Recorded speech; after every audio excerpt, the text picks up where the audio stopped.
Hi guys, welcome to Mic Drop episode 2. Last ఎపిసోడ్లో మనం ఒక 3 పాయింట్స్ మాట్లాడుకున్నాం. అందులో ఒకటి ఐడల్ వర్షిపింగ్. సో దానికే కొంచెం ఎక్స్టెన్షన్ ఈ ఎపిసోడ్ అనమాట. రీసెంట్గా మన డెకాయిట్ టీజర్ వచ్చింది. అందులో కన్ను పెట్టరో కన్ను కొట్టరో సాంగ్ రీమిక్స్ బిట్ వాడారు.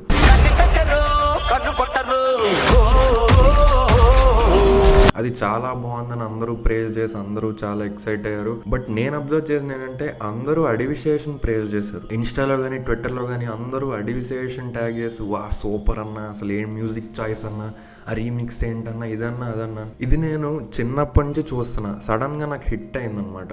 ఎవరు యాక్చువల్ టెక్నీషియన్ ఎందుకు క్రెడిట్ చేయరు? ఇప్పుడు అదే కన్నెపెట్టరు రీమిక్స్ ఏఆర్ రెహమాన్ గారు చేస్తుంటే ఎవరైనా అడివిసేష్ సూపర్ మ్యూజిక్ అన్నా అనేవారు? అంటే బేసిక్ గా నోన్ ఫేసెస్ కే మనం క్రెడిట్ ఇస్తాం, యాక్చువల్ టెక్నీషియన్ క్రెడిట్ ఇవ్వం. ఇది కూడా ఒక ఐడల్ వర్షిపింగ్ నుంచి వచ్చింది. ఇది ఎప్పుడు నేను చిన్నప్పుడు చూసా, హాలీవుడ్లో ఎవ్వడు అరే లియోనార్డో డికాప్రియో మూవీస్లో మ్యూజిక్ బాగుంటుందిరా అన్నాడు. హ్యాన్స్ జిమ్మర్ రా అంటారు, లేదా రామిన్ జవాడి అంటారు. ఆ మ్యూజిక్ డైరెక్టర్స్ పేర్లు చెప్తారు.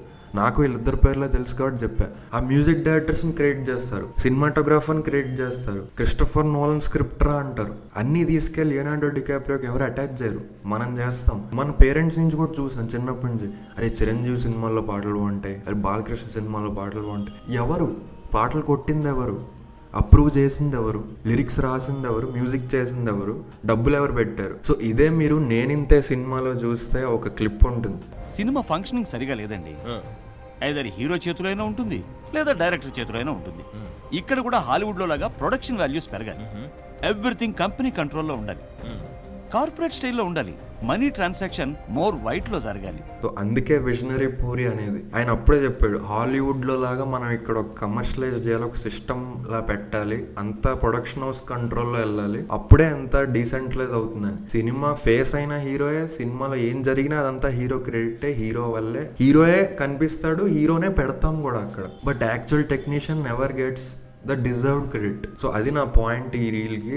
సో ఐడల్ వర్షిపింగ్ మానేసి క్రెడిట్ వేర్ డ్యూ అంటారు. సో ఎప్పుడైతే మనం ఇవ్వాల్సిన దగ్గర ఇవ్వాల్సిన వాళ్ళకి క్రెడిట్ ఇస్తామో they will feel seen and heard, and వాళ్ళకి కూడా అప్రిషియేషన్ వస్తే వాళ్ళకి ఎంకరేజ్మెంట్లో ఉంటుంది, ఇంకా బాగా చేస్తారు, ఒక కల్చర్ ఫామ్ అవుతుంది. ప్రతిదీ తీసుకెళ్ళి హీరో చేతిలో పెట్టద్దు, ప్రతిదీ హీరో క్రెడిట్ ఇవ్వద్దు, హీరో మీదే రన్ చేయొద్దు. మళ్ళీ నెక్స్ట్ ఎపిసోడ్లో కలుద్దాం. బాయ్.